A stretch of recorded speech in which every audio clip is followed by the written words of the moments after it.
Most people think the hardest part of investing is picking the right ETF. It is not. The real problem is that people don't understand what their money is going to do while they're waiting, because $500,000 can grow, pay, or sit there feeling useless depending on the ETF. Even when the returns look good on paper, that is where expectations break. In this video, I am taking $500,000 and running it through 5 very different ETFs over the same 5-year period. You'll see what each account looks like at the end of every year. I'll show you one ETF that ends up paying over $70,000 a year in dividend income, and another that can more than double that same $500,000 over those 5 years. And in the end, I'll show you a combined portfolio built from all 5 ETFs that could turn $500,000 into nearly $900,000, while still paying around $33,000 a year in dividends. To understand how we get there, we start with the ETF most people already expect to work, the Vanguard S&P 500 ETF, or VO for short. VO is usually the first ETF people think of, and for good reason. It tracks the S&P 500, which means it owns pieces of about 500 of the largest companies in the United States. The biggest companies matter more.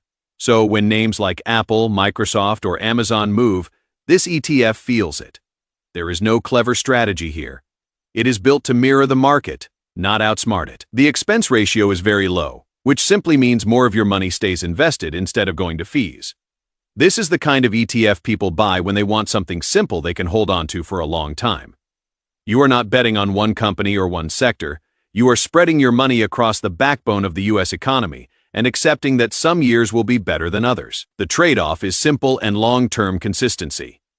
And the numbers behind VO explain exactly why it behaves that way. The dividend yield sits at 1.11%, so income is never the main feature. Dividend growth has been steady at around 6.04%, but still modest in absolute dollar terms. Where VLU really does the heavy lifting is share price appreciation, which has averaged about 13.31%. Historically, most of the return comes from the value of the shares rising, not from cash being paid out. Here is what that means for $500,000 over the next 5 years. By the end of year 1, the account is projected to grow to $572,100. Year 2 pushes it to $654,000. In year 3, it reaches $747,444. Year 4 comes in at $853,544. By the end of year 5, the portfolio will be sitting at around $974,156. On paper, that is strong progress, nearly doubling over 5 years without chasing trends or trying to guess the right moment to buy or sell. The ride isn't always smooth, but the direction over time is clear. The income side, well, that tells a different story. In year 1, dividends come out to $5,550, which is about $463 per month. Year 2 rises slightly to $5,889. Year 3 moves to $6,244. Year 4 reaches $6,615. By year 5, dividends are $7.05 for the year, or roughly $584 a month. Nothing is broken here. This is exactly how a growth-first ETF works. Most of the return stays locked inside the account instead of showing up as spendable cash. If your goal is long-term growth, this makes sense. But if income is part of the expectation, this is where reality starts to feel different. Now, let's see what happens when the same $500,000 is invested outside the US, where income starts to show up very differently. VSUS is designed to give you broad exposure to companies outside the United States.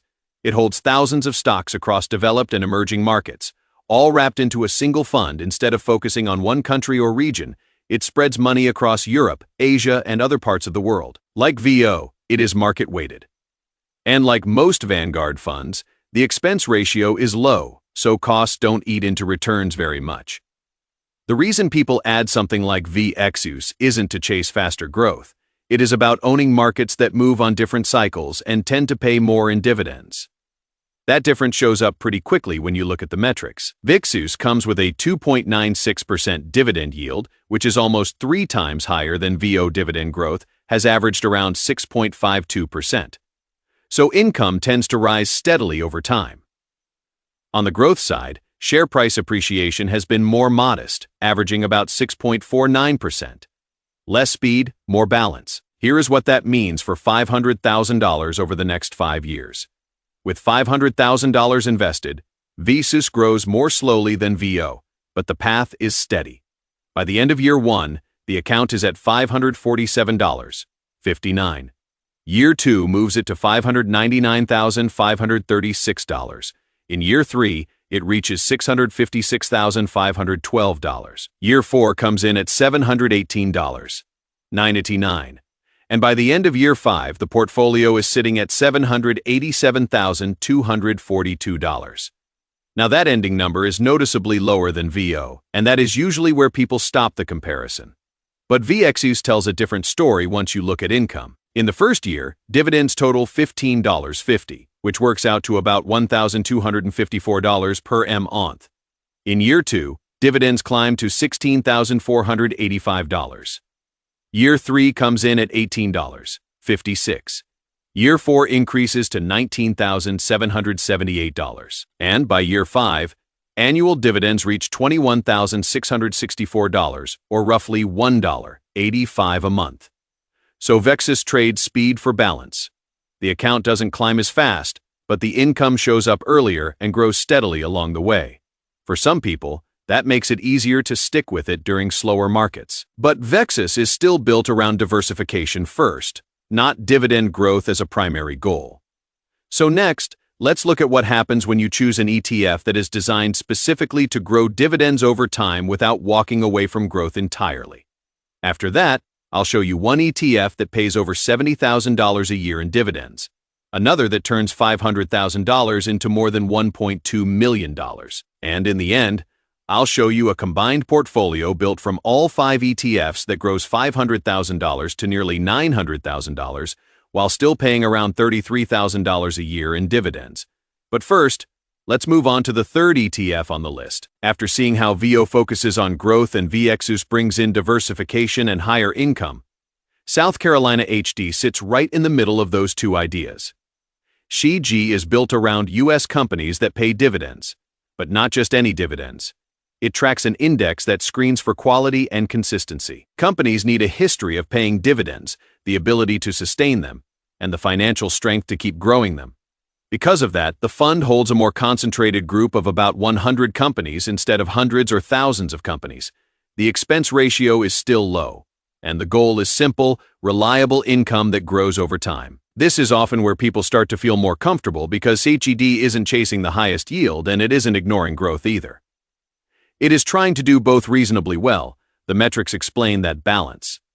SED's dividend yield sits around 3.51%, which is meaningfully higher than both VO and VXUS but lower than pure income funds. Dividend growth has averaged about 10.61%, 61%, which is where SED really stands out. On top of that, share price appreciation has averaged roughly 9.04%. Not explosive, but strong enough to matter. When growth and income are both doing real work, this is how $500,000 moves over the next 5 years. By the end of year 1, the portfolio is projected to be around $562,751. Year 2 moves it to $633,687. In year 3, it reaches $713,919. Year 4 comes in at $84,716. And by the end of year 5, the account is sitting at $97,525. But the real difference shows up in the income. In year 1, SHD pays $17,550 in dividends, which comes out to about $1,463 per month. In year 2, dividends rise to $20. 63 year 3 moves up to $22,946. Year 4 reaches $26,257, and by year 5, annual dividends are $30, 61 or roughly $2.55 a month. At this point, the trade-off starts to feel clearer. The account is growing at a solid pace, and the income is becoming meaningful enough to notice without giving up growth completely. But SHD is still trying to balance two goals at the same time. If income becomes the main priority and growth is allowed to take a back seat, the numbers start to look very different, and that is where the next ETF changes the experience completely. And for that, I have the JP Morgan Equity Premium Income ETF, or JPI for short. GE is built differently from the ETFs we've looked at so far. Instead of just holding stocks and waiting for dividends, it uses a strategy designed to generate regular income. It holds large U.S. companies, but it also sells options on those holdings to bring in extra cash. The option income combined with dividends is what allows JPI to pay much higher distributions. Because this strategy is more involved, the expense ratio is higher than something like VO or CHD. But the goal is clear: steady income. Because this approach is more active and more complex, the expense ratio sits around 0.35%, which is higher than something like VO or CHD. But JPI isn't trying to be cheap or elegant, it is trying to pay. This ETF tends to attract people who care less about seeing the account value climb quickly and more about how much cash shows up month to month, and that difference shows up immediately in the numbers. JPI's dividend yield sits around 8.06%, which puts it in a completely different category from the other ETFs so far. Dividend growth has averaged about 7.88%. 88% meaning income tends to rise quickly once it gets started. On the growth side, share price appreciation has been much lower, averaging around $2.64%. The priority here is obvious, so when income is the priority, this is how $500,000 actually moves over 5 years. By the end of year 1, the portfolio is projected to be at $553,490. Year 2 moves it to $615.41. In year 3, it reaches $686,172. Year 4 comes in at $768,740. By the end of year 5, the account sits at $865.30. But that is not why people own JPI. In the first year, JPI pays $40,300 in dividends, which works out to about $3,358 a month.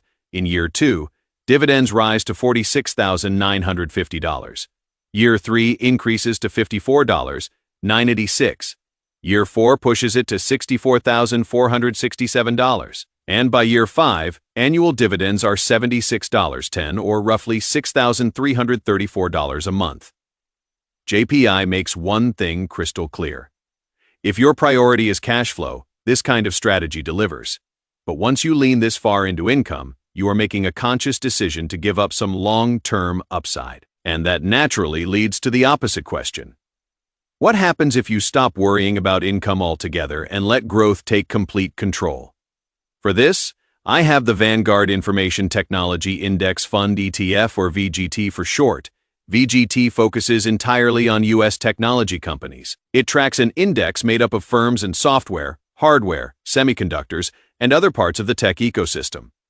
Because it is market-weighted, the fund is essentially all tech at 99.58%, which means a handful of names can drive a lot of the performance. The expense ratio is low, but the real cost here isn't fees. It is concentration. When tech does well, this ETF can move fast. But when tech struggles, you feel it. People who choose something like VGT are usually comfortable with that trade. They're not looking for income. They're betting that innovation, productivity, and scale will keep pushing these companies higher over time. The metrics make that focus obvious. VGT's dividend yield sits around 41%, which is almost negligible. Dividend growth averages about 1.76%, but from a very small base. Where VGT truly dominates is share price appreciation. Over the past 10 years, the chart shows gains of over 670%, which works out to an average of roughly 20.41% per year. And over this 5-year window, that bet pays off in a big way. Starting with $500,000, the account will grow to $64.50 by the end of year 1. Year 2 pushes it to $729.32. In year 3, it reaches $880.83. Year 4 comes in at $1.6164. And by the end of year 5, the portfolio is sitting at $1280137. That growth is larger than anything we've looked at so far. On paper, it is the clear standout. But the income side barely exists. In year 1, dividends total $2,000. Year 2 slips slightly to $1,966. Year 3 comes in at $1,931. Year 4 drops to $1,895, And by year 5, dividends are at $1,860 for the year. Even at the end of 5 years, that works out to roughly $155 per month. It doesn't grow. It doesn't keep pace with inflation. It is essentially irrelevant to the overall experience. Even though the account value is much higher by this point, the income doesn't rise with it. If dividends were growing at the same pace as the balance, you'd expect the income to increase. But with VGT, growth overwhelms dividends. Tech companies reinvest profits instead of raising payouts. And as share prices climb much faster than dividends, the yield keeps shrinking. So the base gets bigger, but the income doesn't scale with it. After seeing how growth, income balance, and diversification behave on their own, the focus shifts. It is no longer about which ETF wins. It is about whether any single approach actually makes sense by itself. Each ETF does something well, and each one comes with a trade-off that becomes harder to ignore the longer you hold it. So instead of leaning all the way into one idea, this portfolio spreads the job across all 5. Here is how the $500,000 is allocated for a portfolio of all 5 ETFs. 30% goes into JPI, or about $150,000 to anchor income. 30% goes into SHGD, another $150,000 to grow that income over time. 20% goes into VXs, roughly $100,000 to add diversification and higher international dividends. 10% goes into VO, about $50,000 to keep steady U.S. market growth in the mix. And the final 10% goes into VGT, another $50,000 to give the portfolio a dedicated growth engine. With this portfolio, no single ETF is carrying the entire plan. Each one has a role. When you step back and look at the portfolio as a whole, the metrics reflect that balance. The combined dividend yield comes out to about 4.23%, 23%, which is high enough to matter without forcing income at the expense of growth. Dividend growth averages about 7.63%. So income doesn't stay flat as time goes on, and share price appreciation averages roughly 8.17%, keeping the portfolio moving forward even when income isn't the focus. That combination sets expectations. This isn't a portfolio that tries to win in one category. It is built to work across different conditions. Here is what that structure does to $500,000 over the next 5 years. Starting with the same $500,000, the combined portfolio grows to $561,994 by the end of year 1. Year 2 pushes it to $631,546. In year 3, it reaches $79,561. Year 4 comes in at $797.52. And by the end of year 5, the portfolio is sitting at $809. That ending number doesn't beat VGT. It doesn't beat VO either, and that is intentional. The goal isn't to rely on one thing going perfectly. The income fills in the rest of the picture. In year 1, the portfolio generates $21,125 in dividends, which works out to about $1,760 per month. In year 2, income rises to $23,615. Year 3 moves up to $26,394. Year 4 reaches $29,493. And by year 5, annual dividends are $32,950, or roughly $2,746 a month. The portfolio is still growing, but it is also paying you in a way that feels you are not waiting years to feel progress, and you are not giving up growth just to get paid.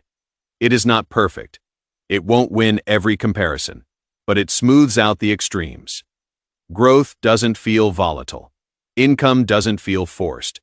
And the plan doesn't depend on guessing which ETF will shine next. Want to know how I would build a portfolio in 2026 if I had to start in 2026?